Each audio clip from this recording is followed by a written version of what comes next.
Good morning, everybody. Buenos días.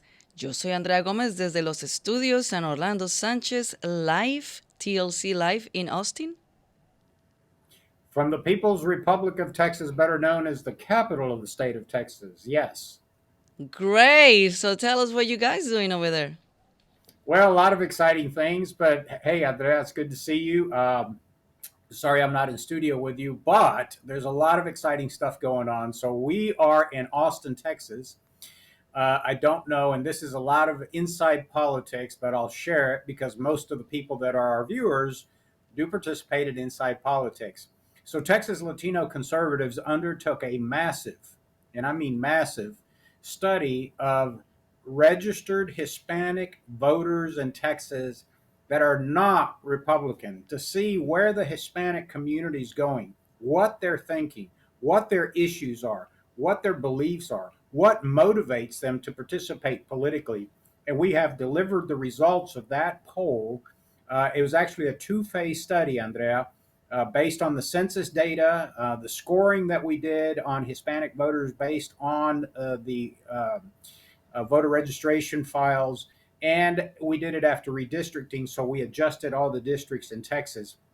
And then we went out on the field in June with a 1,200 person interview, which is a pretty sizable poll. As you know, most political polls will poll 600 registered voters.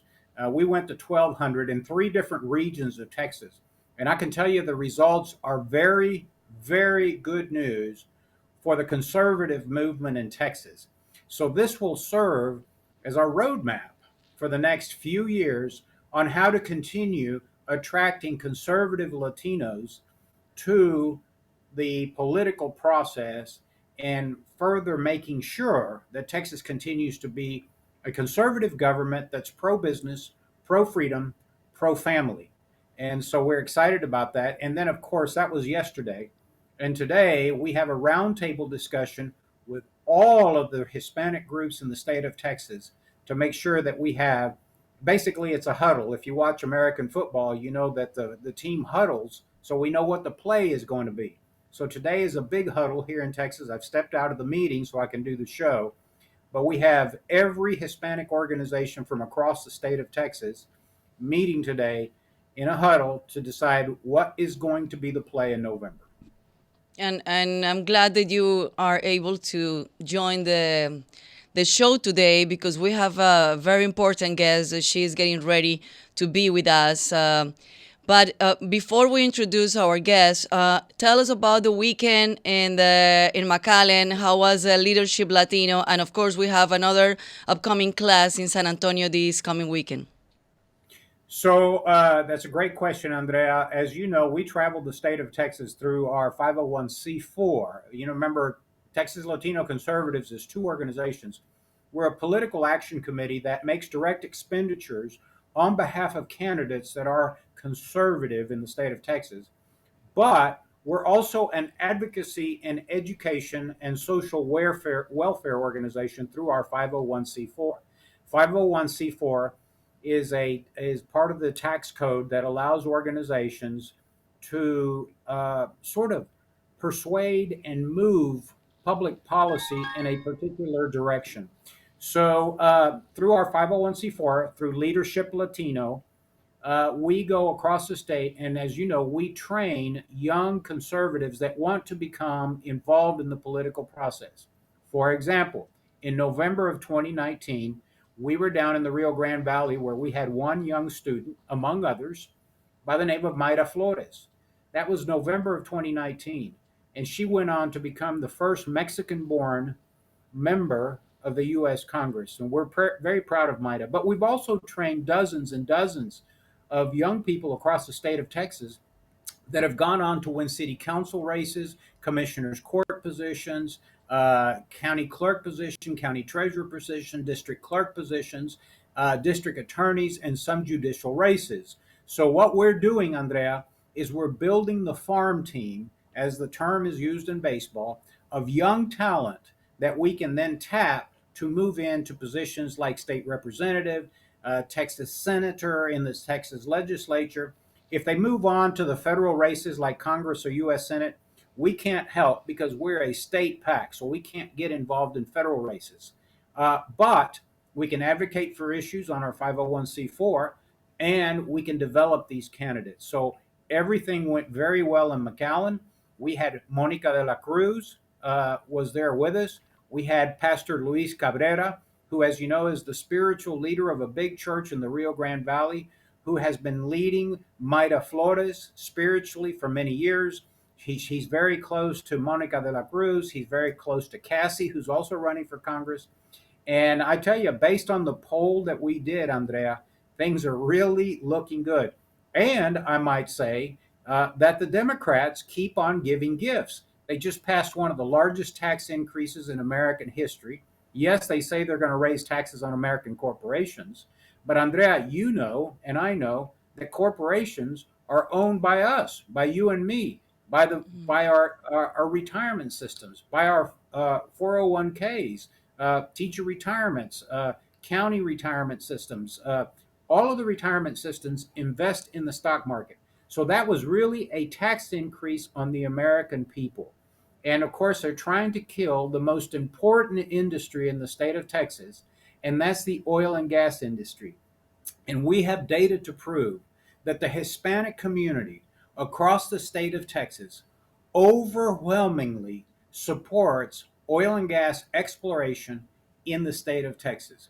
So we had a very successful weekend in McAllen. And as everyone knows, there's still time to register for our Leadership Latino elect in San Antonio this coming Saturday. So we're looking forward to seeing all our friends in Bexar County and surrounding counties.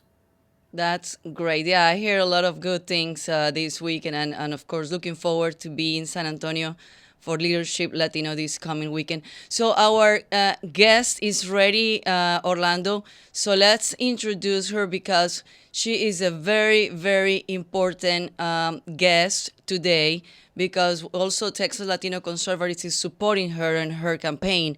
And she is Alexandra del Moral Miller. She is running for Harris County Judge to defeat Lina Hidalgo this coming November.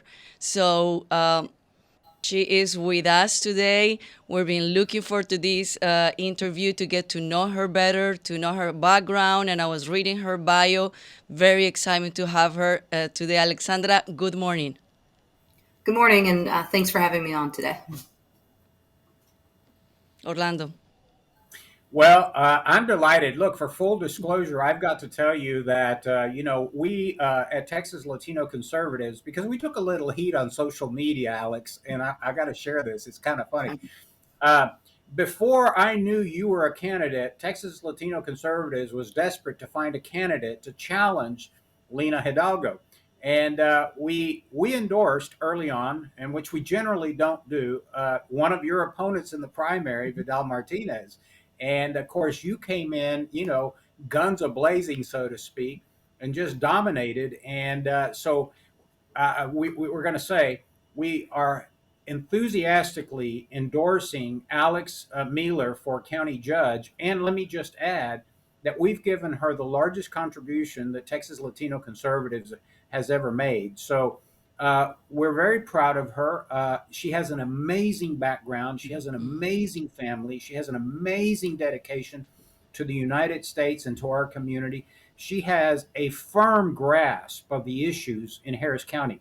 As you all know, I served as county treasurer for 12 years, but I am thoroughly amazed how Alex has full command of the issues that are facing Harris County. And let me just also say, as a man whose ancestry comes from the Canary Islands of Spain, Alex too hails from a family that has roots in in Spain. So, Alex, I don't want to take any more of your time, but for our viewers, please tell us a little bit about your background, why you're running, and what are the issues. Thank you, and a very kind introduction. Uh, to kind of cut to the chase on why running, I'm raising a young family. I live in the Heights, and came to Harris County and Houston really looking for opportunity. So my background was at 18, I left to go to West Point. Ultimately, ended up joining the Army Bomb Squad. My husband's a West Pointer too, and after serving overseas, We both went to grad school. He went to MIT. I went to Harvard. And ultimately, we looked at a map and said, where do we want to build a family, start a career, looking for opportunity like a lot of people do coming here. And Houston at that point really jumped off the page. It was 2012, a chance to be a part of American energy independence. A lot of issues, obviously, national to be concerned about, but certainly for everyone that's here in Harris County, this idea that we're no longer energy independent certainly resonates with me. But ultimately, the first few years, I, like so many people, was able to focus on my career, building my family. But what I noticed is that things in my neighborhood started to pretty dramatically change. Biggest, of course, being that petty crime turned to violent crime. And because I live in the city of Houston, I started looking, saying, what's going on with the city? How have they changed? Why is there all of a sudden all of this crime? And very quickly realized that, essentially the city was more or less the same, but it was our county government that had so fundamentally transformed.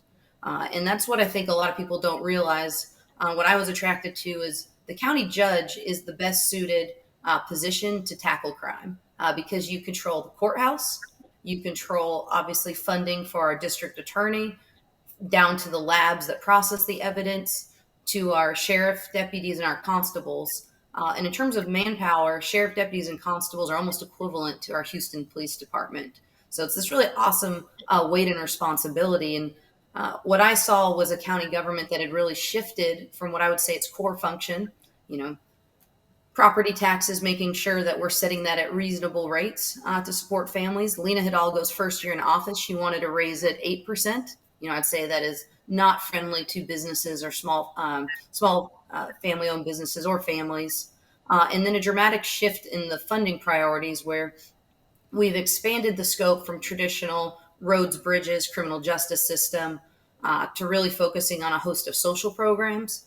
And while those are great causes, they shouldn't be at the expense of our county's core functions. And so where we sit today is that after several years of explosive growth, Lena Hidalgo has the largest budget by any measure than any other county judge. So in Harris County, our population's actually gotten slightly smaller, but her spending's up over 35% compared to Ed Emmett, the last county judge. And so you look around and you just don't see it.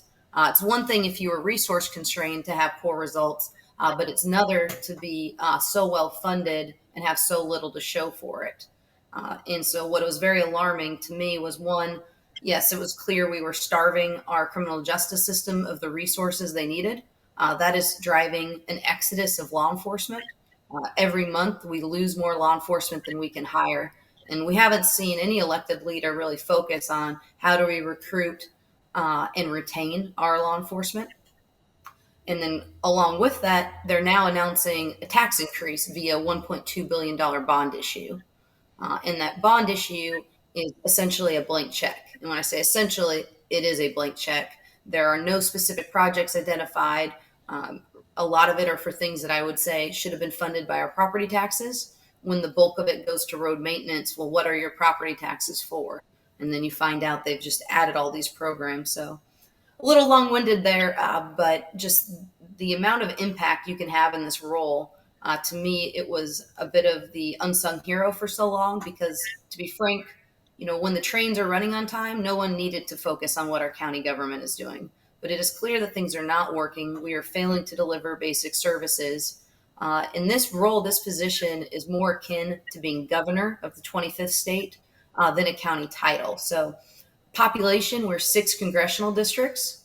So if you think about that, and then we, in terms of population and spending, would be the 25th state.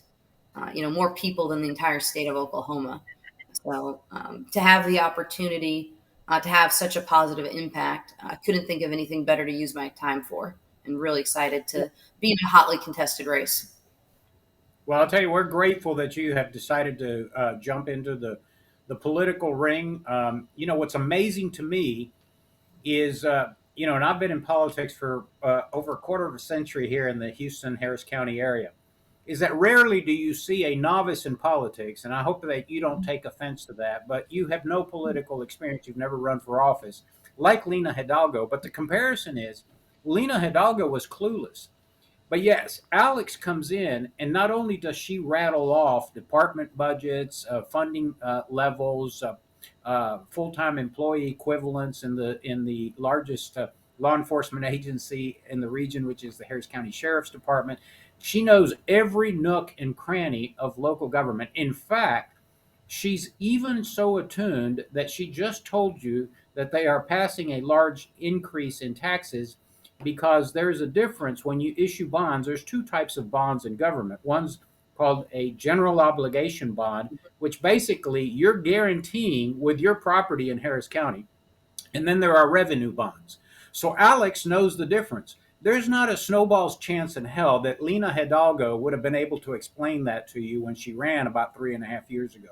So the level of acumen, the level of intelligence, the level and the ability to articulate complex but yet make them simple for the public is 100% on the side of Alex. And I thank you for that, Alex.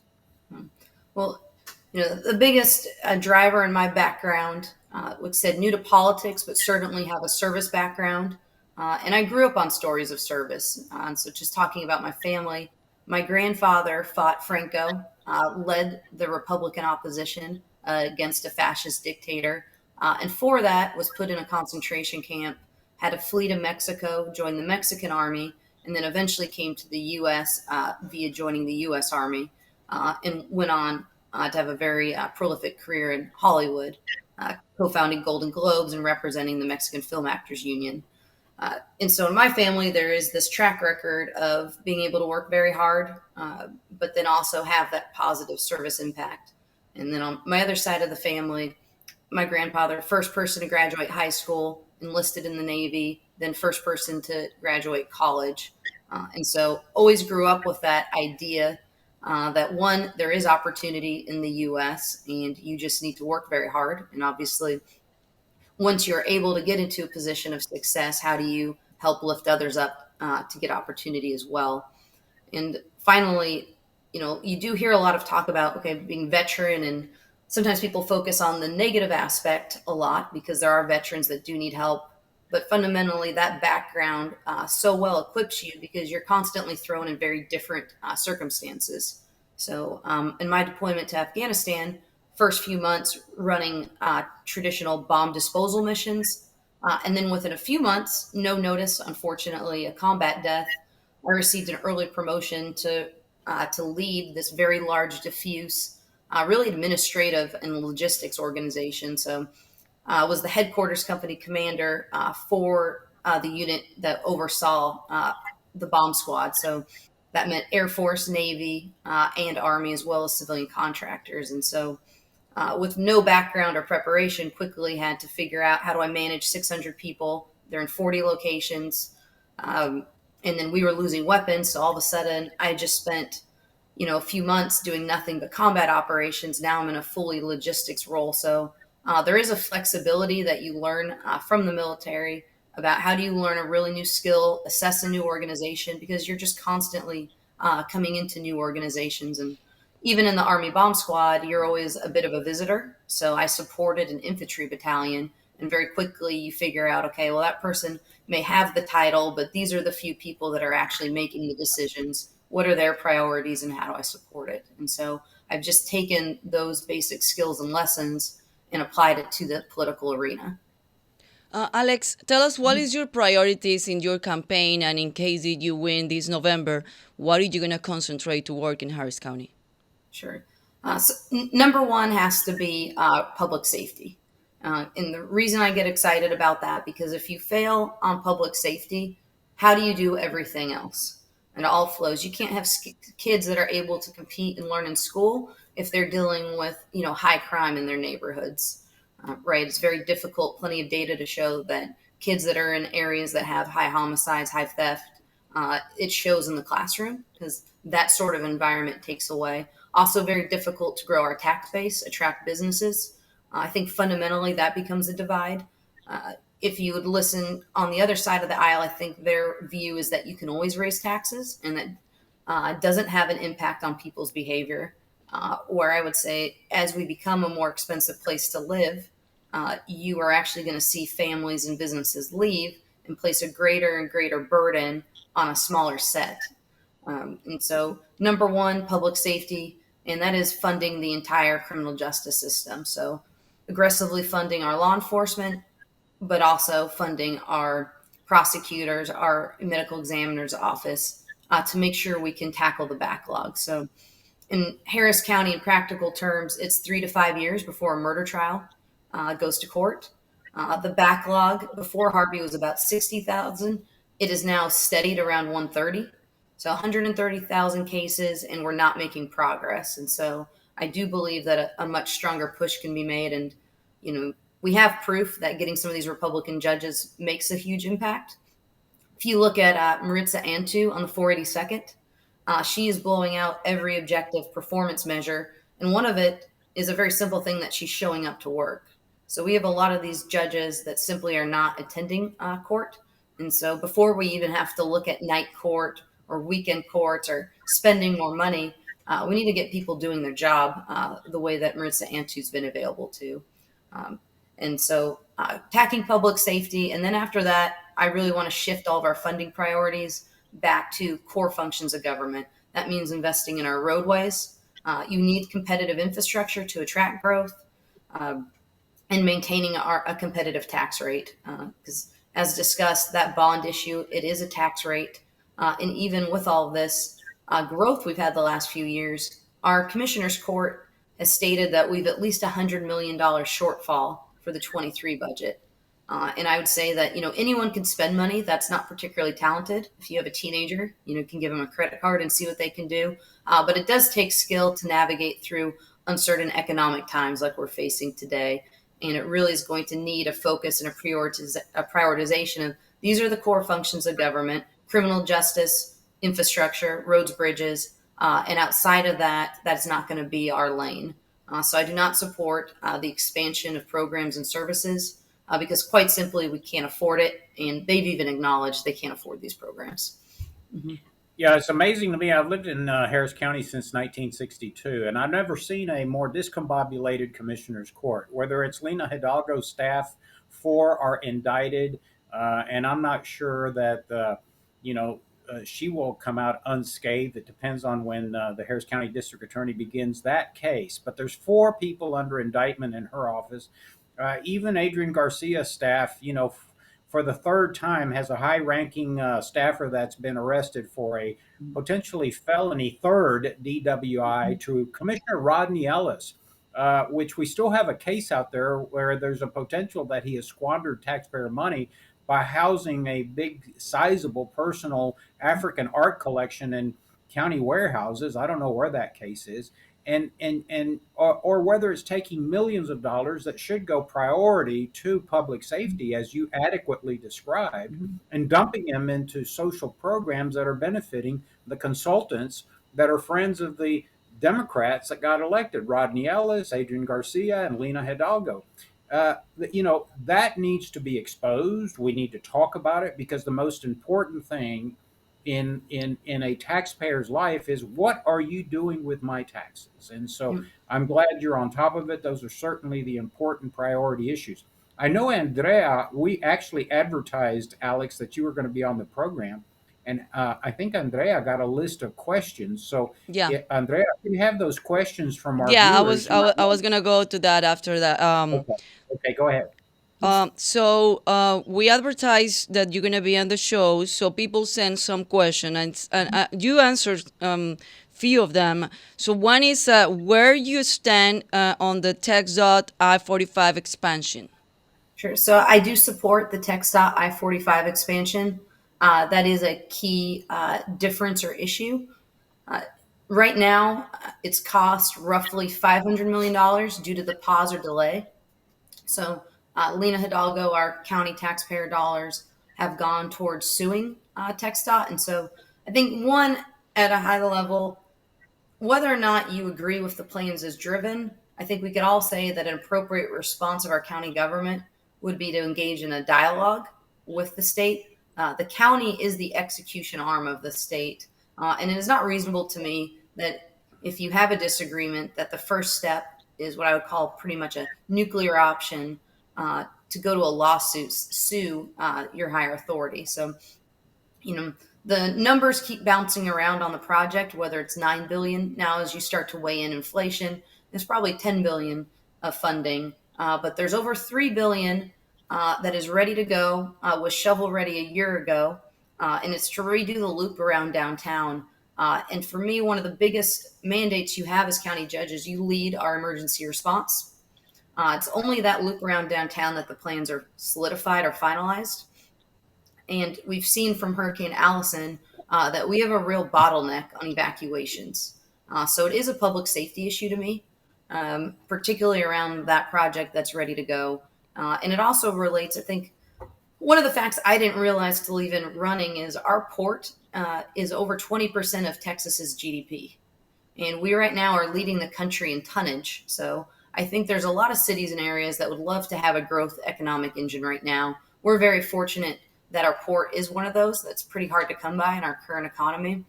And so one of the reasons we are shifting and growing market share is how great our labor is with the longshoremen, but also critically important is having those 18 wheelers to offload the cargo.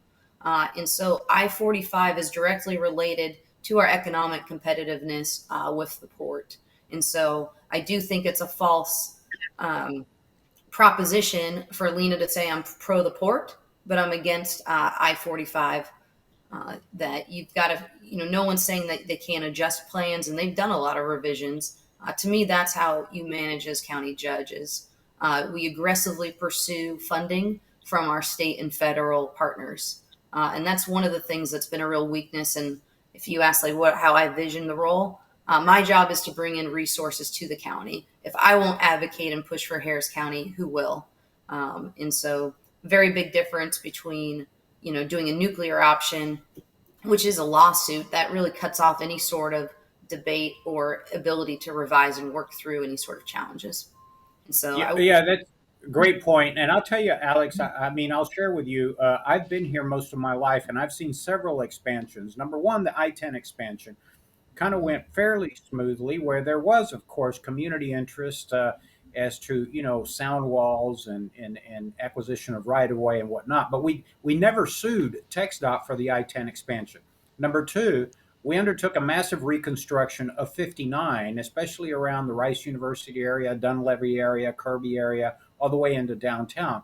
And a big issue developed because TxDOT wanted to save money and go above grade where the community wanted to keep it below grade.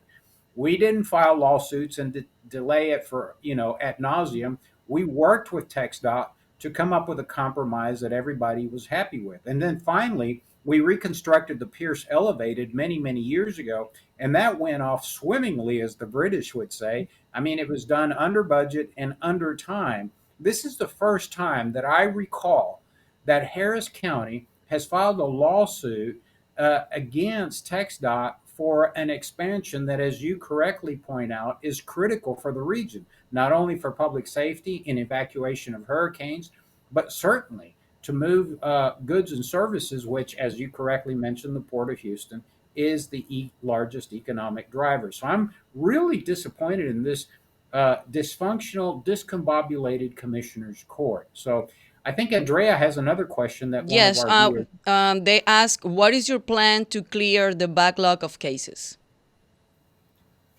So right now, the largest bottleneck is our district attorney's office. It is a big piece of it, and funding the medical examiner's office so we could process forensic evidence quicker. And then finally, I obviously hope that we'll have a slate of new judges. Most of those that are sitting on the bench are not fulfilling their conduct of office. There's just far too many that are simply not having court.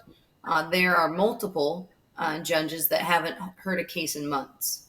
That's pretty outrageous. And so if we don't have a sweep of new judges, what I would see is really shining a light on that in my role, in monitoring and tracking, who's actually holding court, and trying to put political pressure to make sure the public knows that we have people sitting in office that are refusing to fulfill their oath of office. And something new and different that's happened the last few months is our district attorney's actually been filing judicial conduct complaints, highlighting judges that are violating their oath of office. for sanction. And so that is one of the things that I think is important, that all public officials are held accountable for their decisions. And as was mentioned earlier, fundamental, if you ask me, these are not Republican Democrat issues. This is about, do you want to see a return of ethical government?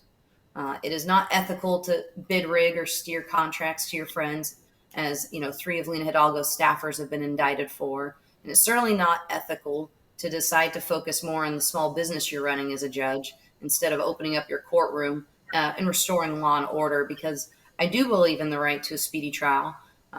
If you kind of asked on my view of jails, is you should be behind bars if you're a public safety threat. And then our obligation in putting you in pretrial detention is to quickly get you in front of a jury of your peers, so it can be decided whether you're guilty. And at this point, it is just a free-for-all of lawlessness where, we have a court that isn't moving through cases.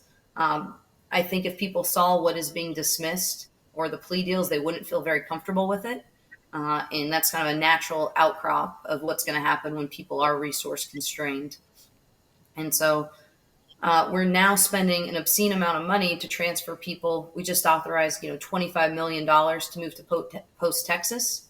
Before then, it was Louisiana. And part of the reason is just the shortage of our guards. We don't have people that want to work in the jail is another challenge. We unfortunately had a teenager who's handicapped beaten to death because there wasn't proper security. And then we had one of our own deputies violently raped and assaulted for 15 minutes, now permanently handicapped. And the reason these jails are so overcrowded is a direct result of the backlog. So if you're never clearing through any cases, you're just adding more and more to our pretrial population, which now is almost entirely felons. These are not people you would want walking down the street next to your family. Talking about judges, they're asking if you had endorsed or you planning to endorse any judge that will do better job. So I'm generally supportive of I do support the Republican judicial candidates. And, I think Maritza Antu has set a very high bar. She's the only one actually sitting on the bench. And that is unfortunately a thing, is that, right now Democrats do control our entire criminal justice system. And we've seen what that looks like the last few years. But I think regardless of party affiliation, it's hard for anyone not to be impressed with Maritza Antu's done with the 42nd, because she is burning through her backlog and fulfilling, that oath of office to how do you identify who's a public safety threat and how do we quickly get people their day in court. And they're also asking, this is the last Another, question. okay, go ahead. They're also asking if you can do something to end for being Houston a sanctuary city. Sorry, I didn't follow the last question. Could you say that again, Andrea? Yeah, they're saying that if you being a can do sanctuary something city? to end Houston as a sanctuary city. Sure. And so there's no actual defined definition of sanctuary, city. It's always a little, but the general idea of lawlessness, I think we're all very aware of the role of human trafficking in Houston, where that's not a great way to be known, but we certainly are known as the human trafficking capital for the Western Hemisphere. That all emanates from the same issue of the word being out that we have general lawlessness in Harris County. And so as we work to, increase the speed at which people go to trial, increase our law enforcement for deterrent, more law enforcement also means more investigators that, we'll be able to generically traffic crime. Some of the things that used to be in place are difficult to enforce in terms of illegal immigration, just given who our federal partner is. But in terms of enforcing our border laws, I certainly think with a change in leadership, we'll be better able to work with our state because the open border really has had a direct impact. In terms of our budget, Harris Health spent over $700 million last year. It was basically directly almost akin one for one what property taxes we funded. And essentially that went to charity cases. So the overwhelming majority being people that are undocumented. And so certainly support us always providing emergency health care. But as a county, we are bearing a disproportionate burden, and that's just looking at our healthcare system. That's not factoring into the cost of our schools, and so would certainly, that to me is an appropriate, use or communication when you're talking with our state leaders. Is that we need resources and support because essentially the open border is falling on Harris County. Mhm. One of the interesting things that I've been watching of late is, as you know, Alex, I spent 12 years as county treasurer for Harris County. And I picked up the phone one day and called the county attorney at the time, Vince Ryan, and asked him, Vince, why can't we sue the federal government to reimburse us at least for the health care that we provide through Harris Health and Ben Taub and LBJ to undocumented people? Because, for example, when there's a big trauma case, and those people require life support for weeks on end in intensive care units, that's hundreds of thousands of dollars that the Harris County property taxpayers have to absorb. We do not get reimbursed 100% for that expenditure through Harris Health by the federal government. Yet, it's the federal government's policies that are inviting this wave of undocumented people coming from all over the world.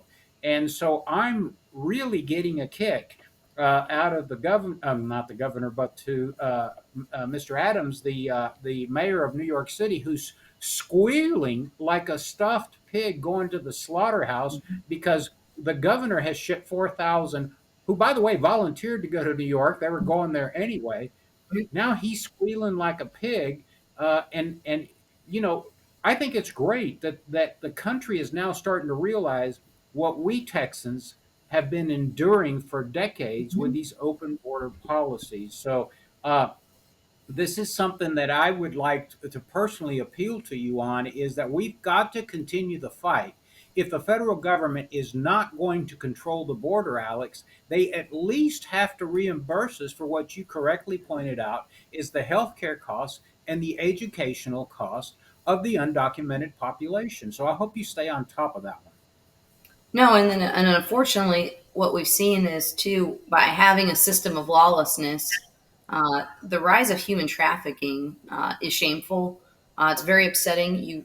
You see it in the news all the time, where they're busting up, young women. It was a few months ago. They rescued a woman who was pregnant, being forced to work off her passage across the border. And so, as we continue to work to support our law enforcement, can try to combat these cartels that have really thrived in a system of lawlessness. That obviously the federal government has played a role, but then through the radical version of bail reform, where we fail to distinguish between who's a first-time offender versus a career criminal, and that actually lays at the hands of our commissioner's court, and why I'm so excited to challenge Lena Hidalgo, because they've exasperated these problems. Yeah, and so just let me go on the record here because I'm getting a little off, county issues. But let me just tell you, I'm so fed up with the Democrats' policy on the border. It really verges on being a racist policy. I don't know of any other administration that has a wink and nod policy of basically inviting cheap labor, sex trafficking into this country. Uh, I mean, the last time we loaded people in cargo vessels was, when we imported Africans to work the Mm-hmm. fields in this country in the early 1800s. But essentially, the policies of this administration is encouraging and actually is abetting these cartels, because they know full well it's the cartels that are loading 50, 60 human beings in a cargo truck and then abandoning them in Bexar County to die. And in spite of that, they continue to shrug their shoulders and turn their head. I can't think of a more racist policy than the border policy that this administration is supporting. But Alex, uh, Andrea always has a popular question, and she Yeah. says, "What is your call to action?" So I'm going to jump in front of Andrea and say, "What's your call to action to our viewers that are watching the program?" You're stealing my my sentence. So unfortunately, I think what we've seen is there's a very small segment of the population that's actually politically engaged. And so the call to action now is, it's not good enough just to go and say that you will vote. Need you to go, and politics is one of the few positive pyramid schemes where getting 10 of your friends, being vocal, because I truly don't think Harris County will be able to recover from another 4 years of these policies. That's why I wanted into this race. We really are at a tipping point. So one of the easiest ways, they always say a yard sign's worth about 10 votes. There's nothing that means more than when you get your neighbor's endorsement. So if you could go on to alexandramealer.com, request your yard sign, please tell more of your friends about me. Really trying to run a campaign that puts the people of Harris County first. Let's return ethical, accountable government. And I really do see this as an operations job. Who do you trust to be a good steward of your resources? Those tax dollars, that was your sweat, your labor, your equity. And, we have a responsibility as elected leaders to put those to use to benefit your family. And so just running very hard and hope to have your support. I also heard, Alex, that attaching an Alex Mealer bumper sticker to your car actually increases the value of your automobile by at least $5,000. So get an Alex Mealer bumper sticker and put it on your car and watch the value of your car go up. Thank you. Great. Well, Alex, thank you so much for your time. I know you have a busy, busy, busy agenda. And I want to remind everybody that October 11 is the last day to register to vote. And we are looking forward to see you winning in November. So count with Texas Latino Conservatives. We're here for you, and we're here to help you. And also, Thank you for Alex, all the great work. can we remind everybody? I think in Pasadena you have a sort of a back to school Yes. backpack giveaway, which is a kickoff to your campaign, and Mhm. we're proud sponsors of the event. But tell us a little bit about it. Thank you. So this Saturday at Campbell Hall in Pasadena, we're doing a relaunch, kick off the general election. We will be providing 300 backpacks to get kids ready for school. Obviously, times are tough for a lot of families, and so, but it'll be a kind of a family fair style, where it's in a big warehouse that's air conditioned, and we'll have ice cream, food, face painters, really trying to make, um, politics something that is accessible, for everybody. And so I'll be there and looking forward to meeting everyone so they can learn more about the campaign. But a lot of my key supporters, the Pasadena Police Officers Union is also a sponsor, and really hoping people come out, show support. And thank you. And those events, we can Alex, find it in your website or in your social media pages. Yep. Social media, we have the information posted on Facebook, Twitter, Instagram. Okay, great. Alex, thank you. Congratulations on your tremendous victory in the primary. Thank you for taking the huge sacrifice that you're taking along with your family to spend a year and a half of your time campaigning. This is a tremendous sacrifice, I know, on your husband, on your two young children, your personal career, but you're doing it because, as you already said in the program, you have a track record of service, whether it's in the U.S. Army, whether it's giving back, to Houston and Harris County. So we're proud of you. We want to wish you well. I personally, haven't been in government for 25 years, believe that Alex Mealer is the best equipped candidate we've ever had for county judge. And she merits your attention. She merits your support. And as she said, the most important thing to do is that when you go vote, that you take at least 5 of your friends, your neighbors, and family members with you. So, Alex, we're always here available to help you. Come on the program anytime that you want to share some information with us. And we wish you Godspeed and all the best in November. Godspeed, and thank you both. Really appreciate your support. Thank you, Alex. Well, Orlando, I know you're also super busy over there in Austin, and I just want to remind people that this coming Saturday, it's Leadership Latino in San Antonio, and we have all the information in our website, in texaslatinoconservatives.com or in leadershiplatino.com. You can find the information, also register. It's free, completely free, and the amount of information that you're going to get is priceless. So please join us in Leadership Latino, and also join us in TexasLatinoConservatives.com. Become a member. It's only $35 a year, and just help us to keep helping everybody here, not only in Houston, Harris County, but also in Texas.